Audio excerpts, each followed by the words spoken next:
I don't exactly know how I'm going to handle this video. Usually my content is about Splatoon or art, and occasionally repo, and despite some of my videos being scripted, they are based off of a general idea or challenge with the game. This topic is a bit more personal, but I think it's just as important to talk about, especially with how things are going. For those unaware, I would consider myself aspec, an umbrella term used for people under both the aromantic and asexual spectrum. I use this term as a general for me. It's easier to explain that I'm aspec than going into details about my labels. Of course, being aspec is different for everyone. My experience isn't going to be the same as someone else who uses the same term. Some people kind of knew since they were young. For me personally, I only realized it around this year, which is kind of interesting, especially when I've been in a good amount of relationships before the realization. I remember back in middle school, I learned the term asexual and aromantic. A lot of my friends around me had crushes or some sort of relationship while I just didn't really understand or have those same feelings towards others. I kind of thought I was missing something, but since I had those labels back then, I just kind of shrugged back then and accepted it. Not too long after though, I had a close friend and we were close to the point where we would joke about being a married couple. Eventually, she did ask me out, and I'll be honest, I said yes because I thought I probably should have feelings for her, considering how close we were, and she had felt that way towards me. It wasn't the best idea for sure, but things were fine for a while before I ended up breaking up with her for the reason I realized I probably don't feel the same way that she did, and we parted ways. After this though, relationships for me started to be a little strange. I stopped using aspec because I thought I was bi or pan because I really didn't have an opinion on gender, and I started feeling what I assume were crushes. I remember in the next 3 of my relationships after that one, I'd feel overly attached to one person, want to be close to them, and thought that this is what a crush would feel like. Those feelings, though, would kind of die down over time, even after I got together with them. Guilt would follow because I was worried I had commitment issues, that I was lying when I got together with them, and that something in general was wrong.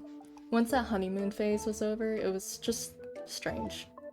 I mean, I got along with them fine, I still cared for them, I just didn't really feel that close connection of wanting to be affectionate and close with partners. I just kind of preferred them to be a best friend more than anything, and my preference in that kind of relationship should have been my first clue. It wasn't that clear though, especially with one of my relationships, as I think this one relationship I had messed up my opinion on relationships in general. One of my exes was very clingy to me, and we were in a small friend group. When it started to fade and people talked less and less, I still had other friends to talk to, but she didn't, and actually got quite upset with me for speaking to other people. This lasted for a year of being incredibly attached to each other without being able to talk to other people even when she was sleeping. The next relationship, I started to kind of rediscover the terms of being aromantic, and I realized it aligned with me pretty well, except for one thing. I had crushes before and I liked the idea of being in a relationship. So was I really aromantic? I eventually found out about the term Cupioromantic. Cupioromantic is described as someone who desires a romantic relationship but has little to no romantic attraction. This was basically how I was feeling. I love the idea of being affectionate with friends, having an intimate bond, but I also don't feel that romantic attraction that people do. Ever since I found this label, my relationships and emotions have made more sense, and I was more comfortable, especially with friends I now have that also feel the same way. I was in denial of this label for quite some time, especially because of the fact I've been in previous relationships and felt what I assumed were crushes.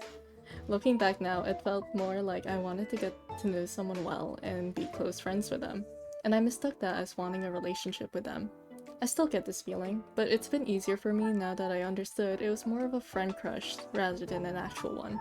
Now, why did I want to make this into a video?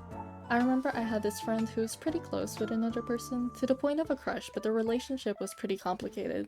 I listened to my friend's side, and from what it seemed like, the other person might have been a-spec as well. He went through an identity crisis over my friend and came to the conclusion of enjoying the honeymoon phase but didn't exactly have that attraction. She ended up telling him about it, they had a talk, and eventually he went to thank me personally because it did help him a bit more on his identity. My friend would even show him a fan comic I was working on back then because they had a queer platonic relationship and they were able to see themselves in it.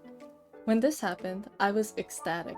Having someone see themselves and understand themselves through my experience and my art at the same time gave me such a joy I can't even explain. I want other people to feel heard and seen, and even though I may be a small creator, maybe this video will reach someone who needs to hear it. Representation is important. There's a sense of community and belonging when you have that representation, especially in media. And I want to bring that to light. I don't make that fan comic anymore because my attention has been more focused on Splatoon and I have been a bit burnt out, but I'm still glad I made it. I still love the relationship that was involved, even if it wasn't expanded on much, and I have another story in the background that I work on as a passion project. One of the characters there is Cupioromantic, and I really want to write out this story well, so until I am completely finished and happy with the entire story, it may not come out for a while, but if it ever does, I hope that people are able to find themselves in my characters. Happy Pride Month, everyone.